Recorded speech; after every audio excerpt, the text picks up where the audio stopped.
As you stand in your now,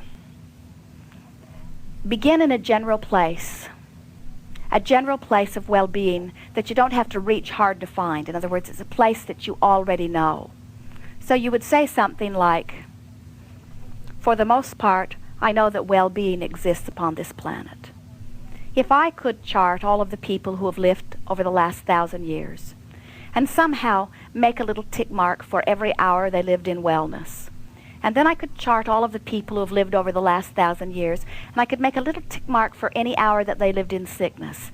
As I compare the two, I would discover that well-being is so dominant that not well-being is hardly a ripple in those statistics. As I behold this planet spinning in its orbit in perfect proximity to other planets, isn't that remarkable? Aren't you just amazed at the stability of this mass?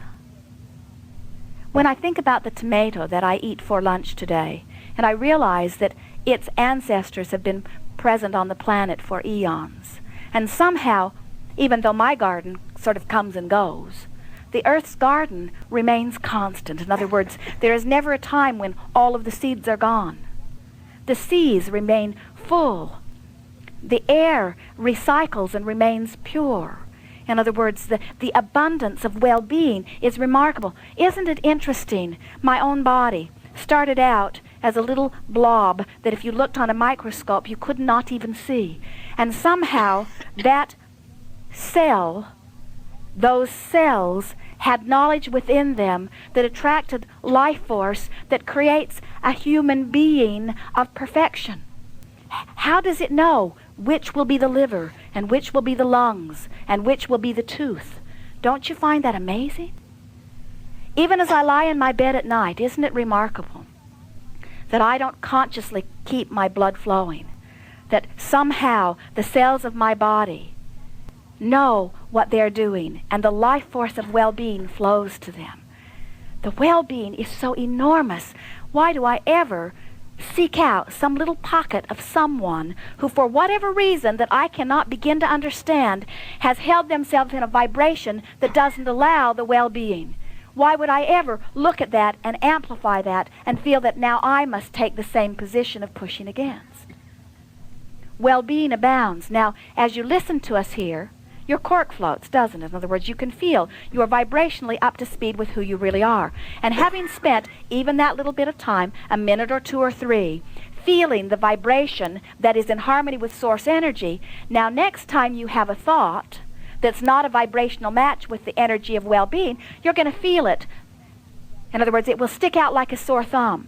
And when it does, think about the Marshmallow Man. In other words, when it does, rather than going with it. Someone said to us the other day, Abraham, why is it that the negative thought seems so much bigger?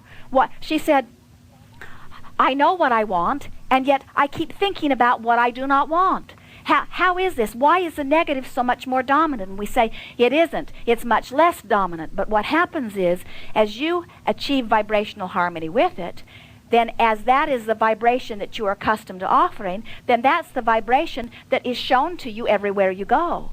You get the sense of it? I want to give you a new phrase. I will set my own tone. I will set my own tone. In other words, if everything is about vibration, then why not feel around until my cork really floats and stay there 17 seconds, 34 seconds, 51 seconds, 68 seconds, until I'm really in vibrational sync with that high, fast frequency, and then step out into my day. And once I've achieved my connection with my source energy, everywhere I go, I will set the tone. Do you know that one who is connected to core energy is more powerful than 1,000,000 who are not? And so as you set the tone, everywhere you go, you become unaffected by those who are vibrationally different from you. When you are in sync with core energy, a traffic accident cannot happen to you. You could not go to a place where an earthquake was about to happen, or a bomb was about to explode, or an airplane was about to go down. You could not find yourself there because vibrationally you are different from that. In other words, the two cannot come together. Not because you're guarded, and not because you've protected yourself well, and not because the government has put up the barricades, and not because those things that beep when you go through the airport are keeping you safe. None of that.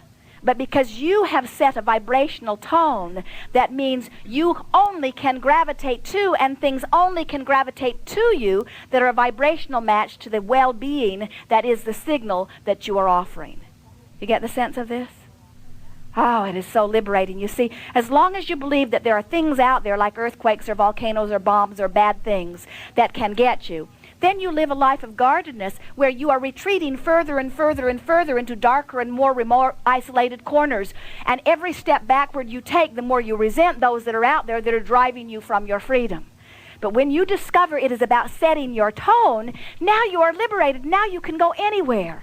Anywhere that is a vibrational match to who you really are. And as you move through your cities, as you move through your airports, as you move through your hotels, as you move, sounds like walking around with Jerry and Esther, doesn't it? As you are moving through life experience, only that which is in vibrational harmony with the well-being that you are now emitting can come to you.